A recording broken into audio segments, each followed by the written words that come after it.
know I'm waiting for something. Dropshipping is dead.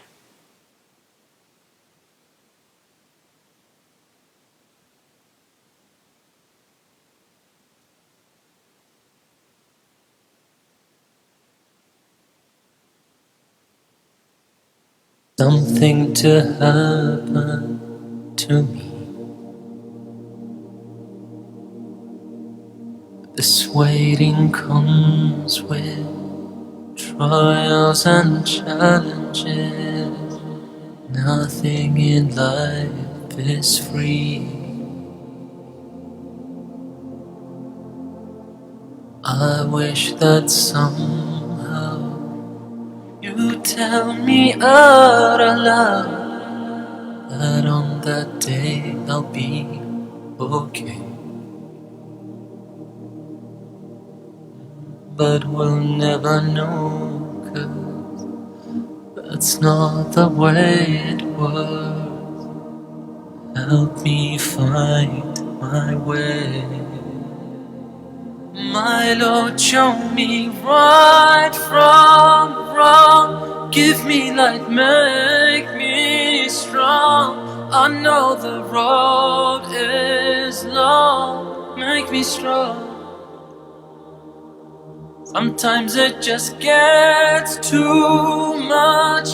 I feel that I've lost touch. I know the road is long. Make me strong. I know I'm waiting, yearning for some.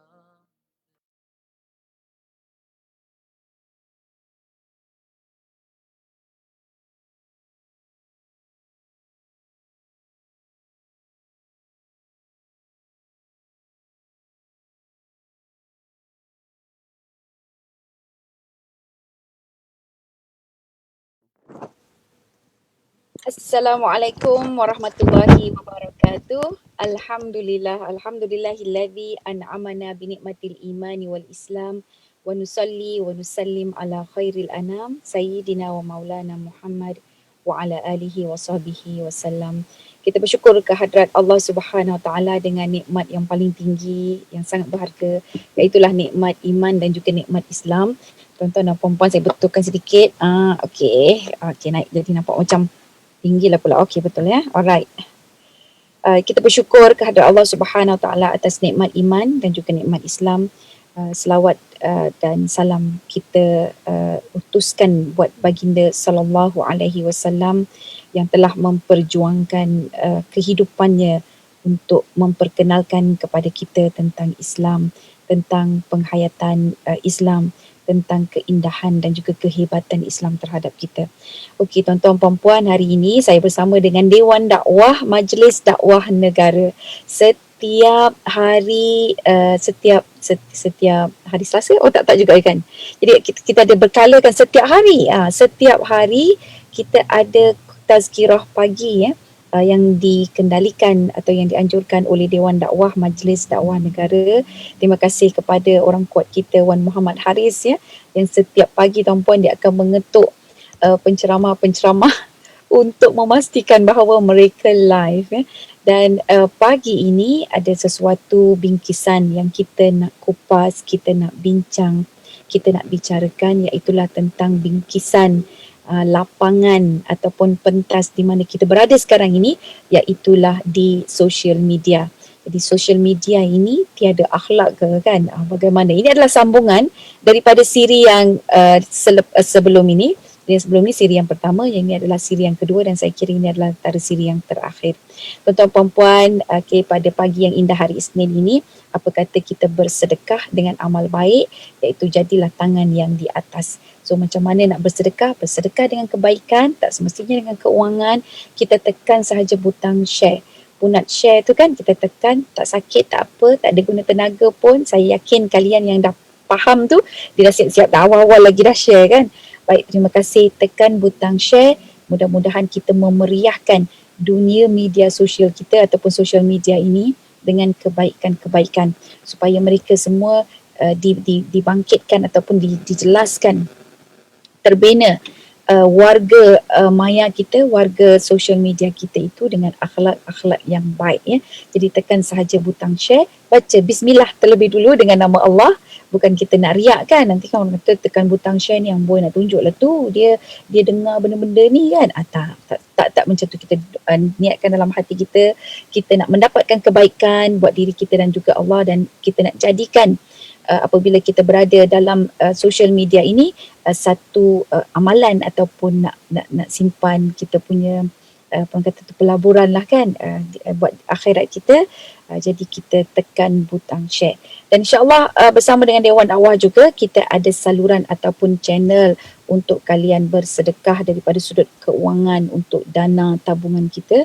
Jadi boleh sedekah ataupun infak lah beberapa, kerana ia akan membantu proses dakwah kita sama ada di media sosial ataupun di lapangan. Dan baru-baru ini Alhamdulillah kita bersama ya dengan anak-anak orang asal yang kita latih mereka cukup-cukup ada 20 orang, 10 perempuan, 10 orang lelaki, untuk mereka kembali balik ke kampung mereka, ke keluarga mereka, ke pangkuan ahli keluarga lah, untuk mendidik dan juga membimbing mereka dengan ajaran Islam yang merupakan sebesar-besar nikmat. Baik tuan-tuan dan puan-puan, kita fokus kembali, kita kembali balik kepada tajuk yang kita nak bincangkan, iaitu social media tiada akhlak. Tuan-tuan puan-puan yang dikasihi, di siri yang lepas kita ada membicarakan bahawa internet ini dia merupakan, kita panggil dunia maya, dan kita tidak boleh masuk ke dunia maya ini tanpa ada gadget. Jadi sekarang ini bukan masalah dunia maya itu, bukan masalah social media itu, tapi masalah kepada siapa? Penggunanya. Ya. Jadi pengguna apa? Pengguna gadget tersebut. Jadi gadget itu sebagai jambatan, kemudian penggunanya lah.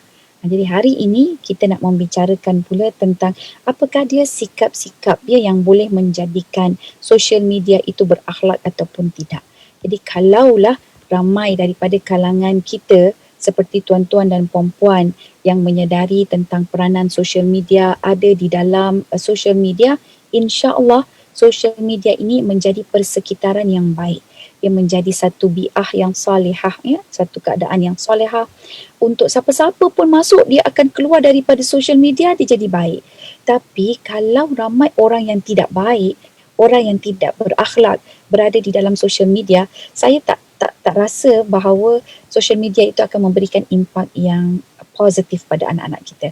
Jadi kalau ramai yang tak baik, maka dia akan jadi impak yang negatif. Kalau ramai orang-orang yang baik, pengguna-pengguna yang baik, maka social media itu akan menjadi persekitaran yang sangat positif, sangat sihat, sangat baik, sangat sejahtera, bertamadun, ya, meningkatkan kepimpinan, akhlak dan sebagainya kepada pengguna-penggunanya. Ya, sama juga dengan pengguna jalan raya lah tuan-puan kan. Jadi kalau ramailah pengguna jalan raya yang tidak berakhlak, kita rasa takut, sangat bahaya kan. Kita pun terpaksa untuk tidak berakhlak apabila berada di jalan raya. Kerana apa? Kerana semua orang tidak berakhlak. Kena horn sebab kita duk tunggu lampu merah kan. Jadi macam mana kita pun jadi confused. Kenapa pula orang horn ni kan? Lampu merah rosak ke apa ke? So kita pun jadi confused pada benda-benda yang baik.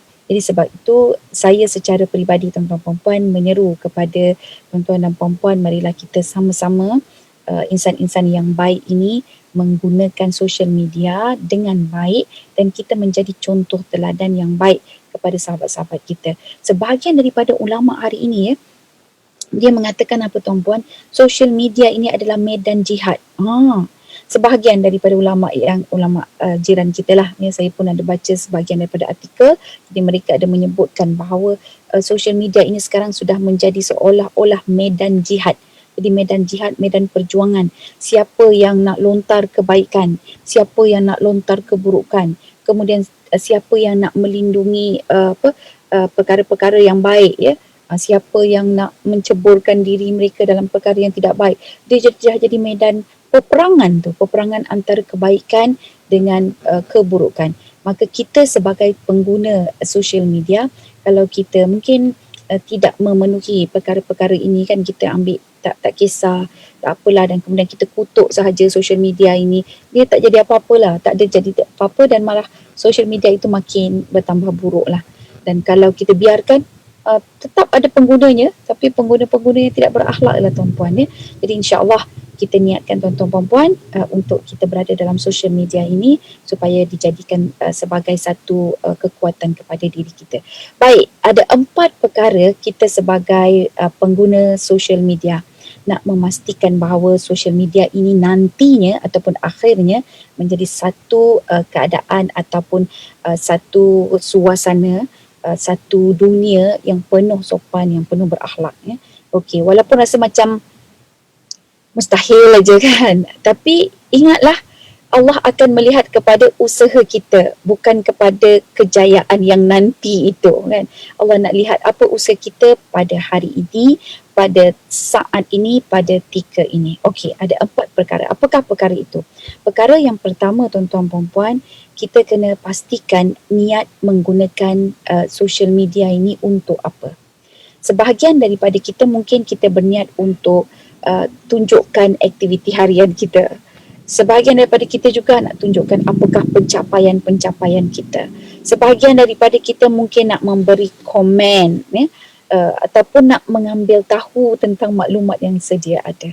Tapi percayalah tuan-tuan puan-puan, niat yang paling baik adalah apabila seseorang itu ya, dia berjaya untuk meletakkan jiwa dia, hati dia, penggunaan internet itu kerana Allah Subhanahu Wa Taala. Kerana Allah. Dan bila dia niatkan itu kerana Allah, bukan saya sajalah dia niat adalah sahaja aku menggunakan internet ini ataupun menggunakan gadget ini kerana Allah Ta'ala kan. Jadi niat ibadah barulah pula kan. Macam nawaitu kan. Macam yalah kita solat usolli, ini nawaitu kita. Tapi niat kita yang bila kita kaitkan kerana Allah, kita nak jadikan apa tuan-puan? Nak jadikan penggunaan internet kita ini sebagai satu ibadah. Satu ibadah. Kan kita selalu sebut inna salati wa nusuki wa mahyaya wa mamati lillahi rabbil alamin. Semuanya kerana Allah. Dan bila kita niatkan kerana Allah, dia akan terus switch automatic menjadi ibadah. Sekarang ini adalah cabaran dia macam mana nak buat penggunaan internet itu boleh jadi kerana Allah Subhanahu Wa Taala. Sebab kadang-kadang tak jadi kerana Allah ya, dia jadi kerana diri sendiri, kerana kepentingan diri, banyak pada kepentingan diri lah kan. Okey, baik, untuk itu tuan-tuan perempuan, sebelum kita memulakan, jadi kita fikir dulu apakah manfaat yang boleh kita beri dalam social media. Contohnya kita boleh menasihati, kita boleh mendoakan kan, kemudian kita membantu orang lain, kemudian kita memudahkan urusan orang lain, kita juga boleh belajar, kita juga boleh mengajar ya. Tuan-tuan puan-puan, masya-Allah sekarang ini ramai sangat kita tengok kelas-kelas Al-Quran online kan.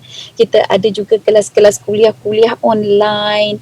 Begitu juga dengan kursus lah, webinar lah dan sebagainya. Semua secara online. Jual beli pun secara online kan. Jual emas pun online, jual baju pun online. Okey. Jadi niat kita itu bukan semata-mata keuntungan, tapi niat kita adalah untuk membantu mudahkan orang lain punya urusan. Lagi-lagi yang suka share resepi tu kan. Jadi mudahlah resepi yang simple dan sebagainya. Tapi kita niatkanlah, ya Allah, sahaja aku kongsikan semuanya ini, ya Allah, memang aku sengaja kongsikan sebagai satu pelaburan dan juga amalan ganjaran buatku di akhirat nanti. Ya Allah, terimalah amalanku ini. Kan? Jadi kita duduk menghadap skrin tu pun dia dapat pahala ibadah. Okey.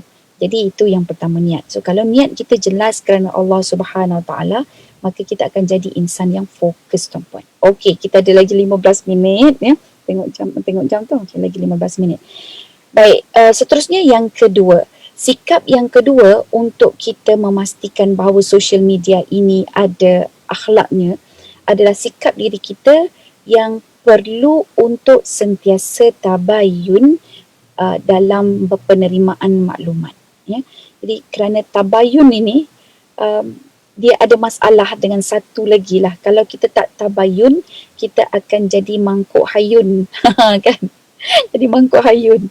Mangkuk hayun ni maksudnya dia main redah aja, main buat saja, main share saja. Tapi tabayun ini dia bantu kita dalam banyak aspek. Kita kena periksa berita dan juga kita kena menapis maklumat-maklumat yang kita buat. Dan bila ada penapisan, bila ada pemeriksaan, biasanya kita dapat apa tuan-puan? Biasanya kita dapat apa? Kalau anak-anak kita kan ada peperiksaan, dan kemudian akhirnya kita tengok ada yang dapat nombor 1, dapat grade A, dapat berapa orang dan sebagainya kan. Ataupun pemeriksaan di tempat custom, pemeriksaan di premis-premis, contohnya premis-premis menjual makanan kan. Jadi akhirnya natijah dia apa? Natijah dia tak lain tak bukan adalah kualiti, ya, pembinaan kualiti. Begitu juga dengan diri kita, akaun social media kita dan sebagainya. Jadi bila kita tengok, kita akan jumpa akaun-akaun orang lain. Jadi sebelum kita share, kita tabayun dulu. So bila kita tabayun, maksudnya kita akan mendapat kualiti yang baik-baik sahaja dalam at least lah akaun kita tuan-puan kan.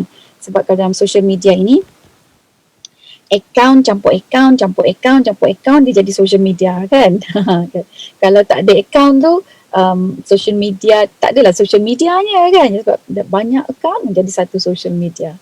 Sebab itulah dia bersosial dalam dunia social media itu tersebut.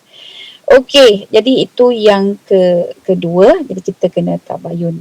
Dan seandainya lah kan, kalau macam saya secara peribadi pun, bila kita bersosial media dalam kita kongsi maklumat dan sebagainya, ada juga yang tersangkut tuan-puan kan. Kadang-kadang share benda yang tak betul. Jadi pada waktu inilah Masya Allah, dia ada satu lagi tahap di mana Allah mengarahkan kita untuk kita boleh meminta maaf. Kita tundukkan ego kita. Kan, sebab waktu ni baru kita kenal diri kita ni siapa. Kan, jadi bila kita dah buat kesilapan kan, bila kita nak minta maaf tu, adakah sukar ataupun adakah mudah. Jadi kalau kita rasa macam buat dek je lah, buat bodoh, nanti orang tak perasan kan, itu pun social media akan jadi bukti, akan jadi saksi. Sama ada kita bersedia untuk minta maaf, sama ada kita bersedia untuk turunkan kesilapan kita kan, maksudnya kita cancelkan kesilapan kita, kita buat pengumuman pula. Sekali saya pada waktu ini saya ada kongsi benda yang tak betul, saya mohon maaf atas ni, saya maafkan saya sebab kelemahan saya untuk tidak tabayun dan sebagainya kan. Jadi pengakuan kita itu adalah suatu perjuangan juga sebenarnya tuan-tuan. Dia melatih diri kita, melatih kesombongan kita kan, dia menundukkan keegoan kita dan memastikan bahawa syaitan itu tidak menang lah dalam merebut hati kita dan tumpuan kita. Baik, itu yang kedua. Jadi saya suka untuk baca surah Al-Hujurat tuan-tuan, ayat yang ke-6, di mana surah Al-Hujurat ini dia menjelaskan bahawa kita mesti kena double check, kena tabayun dulu. Jangan mudah-mudah kita ambil tindakan untuk kita kongsi sesuatu yang tidak jelas ya. Firman Allah Ta'ala, a'udzubillahi minasyaitonirrajim, ya ayyuhalladzina amanu in ja'akum fasikum binaba'in fatabayyanu an tusibu qauman bijahalatin fatusbihu ala ma fa'altum nadimin. Okey, sadaqallahul azim, yang bermaksud wahai orang-orang yang beriman. Siapa yang beriman kat sini angkat tangan. Mesti kita akan rasa terketuk hati kita kan, terjentik hati kita. Jika datang kepadamu seorang yang fasik membawa sesuatu berita. Okey. Jadi yang ini Allah jelaskan, kalau ada orang fasik datang bawa satu berita, apa yang perlu kita buat? Selidikilah kebenarannya. Jadi kat sini tuan-puan, dia kena dua benda kena selidik. Bukan maklumat tu saja. Kita tengok source dia. Bukan maklumat dia tu je kan. Maklumat tu berita yang kita baca. Tapi sumber dia. Sumbernya ni siapa. Sebab kita nak tentukan fasik ataupun tidak tu. Kan? Jadi kita kena double check. Kalau yang ini memang Masya Allah tuan-puan, kita perlu berjihad dan tawakal pada Allah. Bila kita tengok baca ulang kali, kita kata rasa macam tak sedap lah. Baik, tak payah share. Tapi kalau rasa, yang ini kenal ni kenal ni, rasa yakin dah ni kan. Jadi kita pun okey, tak apa. Yang ni kita boleh share kan. Jadi sumber dia dua benda tu. Dia punya berita dan kemudian yang kedua adalah sumber. Begitu juga tuan-tuan dan puan-puan, kalau macam sekarang ini kan berlaku scam pelaburan yang sangat berleluasa. Saya baru semalam saja, petang tuan-puan dah nak maghrib, adalah sahabat PM saya dekat dalam Facebook, jadi saya punya personal assistant dia bagi tahu, dia kata ada orang tertipu lagi sebab dengan gambar-gambar asatizah kan, Dewan Dakwah ni kan gambar asatizah banyak, gambar saya, gambar Amin Idris, gambar Ustaz Zuramli pun ada, gambar Habib Ali pun ada, gambar Ustazah Asma Harun ada, gambar Heliza Helmi, siapa lagi lah, Datuk Badli Shah pun ada, Ustaz Abdullah Bukhari pun ada kan, Ustaz Haslin,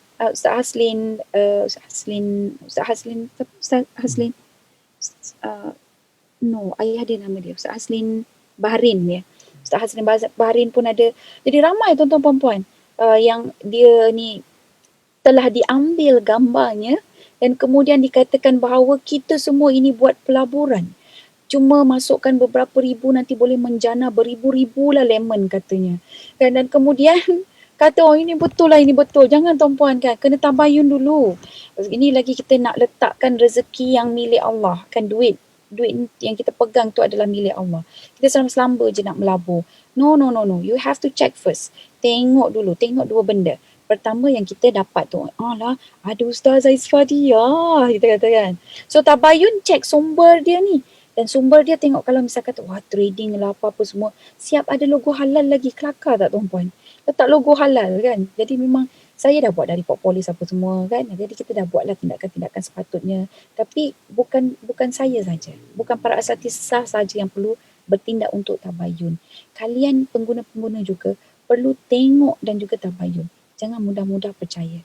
Jadi ada rugi sampai 3,000, ada rugi sampai 4,000, ada yang rugi sampai ada 1,000 baru masukkan 1,000, ada yang nak masukkan lagi barulah bertanya kan. Jadi alhamdulillah bila dia bertanya kepada kita, dia cari akaun Facebook kita, lepas tu dia like, lepas tu dia pergi message, sabar dulu, jangan terus masukkan kan. Dia memang akan provoke. Dia kata kalau lambat masuk sebelum masuk pukul berapa ini, nanti saham ini akan jatuh. Lepas tu dia tunjukkan angka-angka yang menaikkan. Tak terliur kita kan. Jadi kita tengok pun, naiklah, kalau lambat nanti kan aku tak dapat rugi. Kita pula kata macam tu kan. Jadi tu syaitan lah tu tuan-puan. Lepas tu bila dah masuk, salahkan pula asatizah ni. Ada yang menyalahkan, Masya Allah. Kenapa Ustazah? Kata Ustazah tak buat itu, tak buat ini kan. Padahal banyak je dah buat dah pun kan. Jadi tuan-tuan perempuan, tabayun. Jadi kita perlu berusaha untuk tabayun. Kalau tak tabayun tu yang jadi mangkuk hayun ya. Okey, jadi di sini Allah Subhanahu Wa Taala mengarahkan kita supaya kita selidiki ya. Supaya kamu tidak menimpakan sesuatu kaum dengan perkara yang tidak diingini sebab kejahilan kamu. Tu Allah ingatkan kita. Kalau kita tak tabayun, maka kita akan tertimpa akibat. Tertimpa padah. Jadi sebab apa? Sebab kejahilan kita. Dan kemudian kita akan rasa menyesal dengan apa yang kita telah lakukan dan perkatakan ya. Batuk pula pagi-pagi ni. Okey, baik tuan-tuan puan-puan. Kita ada sikit lagi. Kita masuk pula yang ketiga. Ada 4 ni tak habis-habis dah kan? Okay, yang ketiga, sangat penting kita sebagai pengguna media sosial ya, untuk menjadikan media sosial ini ataupun sosial media ini tempat yang berakhlak adalah apabila kita mampu meletakkan CCTV Allah di sisi kita. Kalau macam saya sekarang ini, saya tak nampak ya tuan-tuan dan perempuan. Tuan-tuan dan perempuan pun tak nampak pengguna-pengguna yang lain yang bersama-sama bersiaran dengan kita kan. Okey. Tapi yang kita nampak apa? Yang kita nampak adalah kamera, lubang kamera tu. Kalau macam saya nampak kamera tu. Jadi kamera ini sebenarnya adalah CCTV manusia. Tapi kita selalu lupa ada CCTV Allah Subhanahu Wa Taala. Dan CCTV Allah Subhanahu Wa Taala ini, kita sangat kalau nak dapat, kita nak sebenarnya nak dapat apa daripada CCTV Allah? Kita nak dapat redha Allah Subhanahu Wa Taala. Manakala CCTV manusia ini, dia banyak perangkap yang berupa like. Kita nak like, kita nak love, kan, kita nak orang suka kita nak ramai orang follow kita. Jadi kita mengejar like, kita mengejar orang ikut kita, pengikut kita. Yang itu akan menenggelamkan CCTV Allah Subhanahu Wa Taala. So apabila ini berlaku, tuan-tuan perempuan, kita mencari redha manusia, bukan mencari redha Allah. Dan sangat takut, sangat khawatir tuan-puan, di mana dalam sebuah hadis, kalau kita duk sibuk cari like manusia ni kan, Nabi Muhammad SAW dia bersabda mengingatkan kita boleh terjemahkanlah redha manusia dengan redha Allah ni kepada like manusia dengan like Allah. Alright, ya.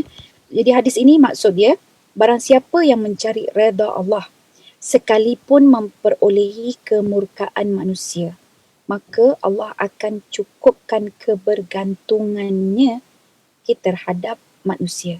Maksudnya, kita tidak perlu bergantung kepada manusia.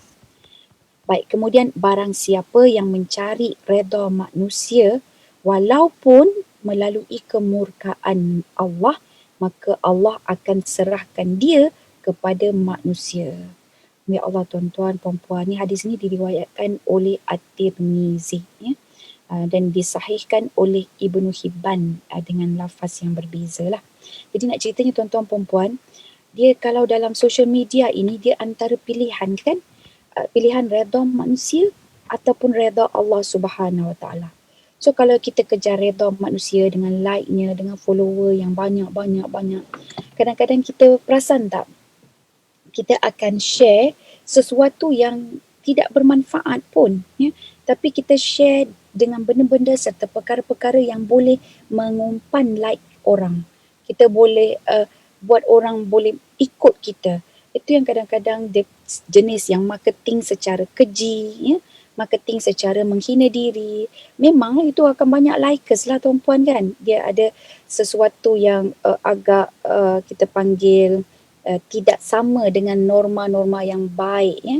Jadi yang ada konflik dengan masyarakat pun dia tak kisah. Yang penting likers banyak, kan. Yang penting ramai orang ikut dia, kan. Jadi yang itu yang kita perlu berhati-hati. Sebab apa? Sebab sekali kita meletakkan redha manusia itu penting, apa yang Allah lakukan, tuan-puan? Allah akan campak keadaan diri kita itu kepada manusia. Allah akan serahkan diri kita itu kepada manusia. Kerana apa? Kerana kita meletakkan like manusia lebih daripada Allah punya like. Sampai kita sanggup tu kalau buat sesuatu yang melanggar nilai-nilai norma ataupun akhlak. Ya? Sebab akhlak ni adalah sesuatu benda yang Allah suka. Jadi kalau kita tidak mengikut akhlak, maka kita tidak dapat like Allah Subhanahu Wa Taala. Walaupun kita dapat like manusia. Okey, so harap itu jelas. Dan akhir sekali adalah tundukkan pandangan kita. Apabila kita tundukkan pandangan, bermaksud kita juga akan tundukkan hati kita. Masalah yang berlaku, sikap untuk tidak tunduk pandangan ini, dia akan jadi apa, tuan-puan? Kita akan sibuk mengintai-ngintai nikmat orang lain. Kita tengok orang lain dapat apa, kita tengok orang lain buat apa, dan akan timbul rasa hasad, ya, dan kemudiannya sedikit demi sedikit akan tercabut rasa syukur dan juga rasa qanaah kita kepada apa yang diberikan oleh Allah Subhanahu Wa Taala. Jadi untuk itu kita tundukkan pandangan, tundukkan hati. Kita fokus, tadi kan dah niat kan untuk jadikan ibadah. Jadi kita fokus social media kita ini sebenarnya apakah manfaat tool ini, alat ini untuk kita gunakan sebagai apa? Oh, sebagai menyampaikan nasihat dan sebagainya. Kemudian kita dapatkan nasihat daripada orang lain. Okey. So fokus tang tu je, tuan-puan. Kalaulah ada benda-benda lain kan, jadi waktu inilah yang kita kena letak benar-benar disiplin yang sangat tinggi buat diri kita. Ya, jadi tuan-tuan perempuan, alhamdulillah kita sudah sampai pukul 8 pagi. Jadi itulah semua keempat-empatnya saya ringkaskan. Ada 4 perkara. Yang pertama, niat kerana Allah untuk ibadah dengan social media ini. Kemudian yang kedua, tabayun yang sangat-sangat penting. Yang ketiga, pastikan bahawa kita sentiasa menyedari CCTV Allah berada di mana-mana yang sedang memerhatikan kita bersosial media. Dan yang keempat adalah tundukkan pandangan kita, ya. Dan bila kita dapat tundukkan pandangan, maka kita dapat disiplinkan hati kita. Jadi tuan-tuan puan-puan, jangan lupa terus share dan kemudian berinfaklah dengan tabung ataupun dana dakwah kita bersama dengan Dewan Dakwah Majlis Dakwah Negara. Jadi alhamdulillah, mudah-mudahan tuan-tuan dan puan-puan hari ini diberikan kelebihan keberkatan, rahmat daripada Allah Subhanahu Wa Taala. Jaga diri kalian, ya, jaga kesihatan, insya-Allah. Sampai jumpa lagi. Sekian dulu, wabillahi taufik wal hidayah. Wassalamualaikum warahmatullahi wabarakatuh.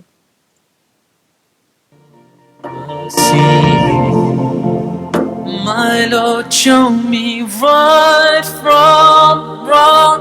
Give me light, make me strong. I know the road is long. Make me strong.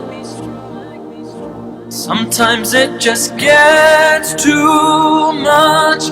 I feel that I've lost touch. I know the road is long. Make me strong. My Lord, show me right from wrong. Give me light, make me strong. I know the road is long.